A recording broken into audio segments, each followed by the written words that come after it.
Welcome back. Today I am making a quick and easy breakfast that's full of protein and it tastes delicious.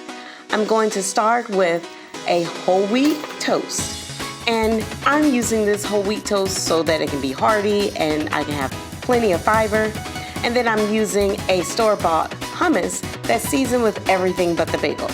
So with everything but the bagel seasoning. And this hummus is creamy and delicious. It's full of protein. It's high in fiber because it's made with chickpeas. And it's gonna give me that creamy deliciousness that I want instead of using cream cheese.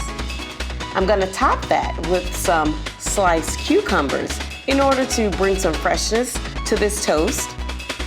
And then I'm gonna top that with some smoked salmon. Now, smoked salmon is salty, but it's gonna be great to use this cucumber to break up that saltiness. And smoked salmon is high in protein, and that's just what I need to keep me going throughout the morning. Of course, we need some sprouts. Sprouts are gonna be great for that crunch factor and also to bring some zest. So make sure you do this super quick, super easy, high protein breakfast that you can start your mornings in a rush and on the go and still have nutrition first in mind.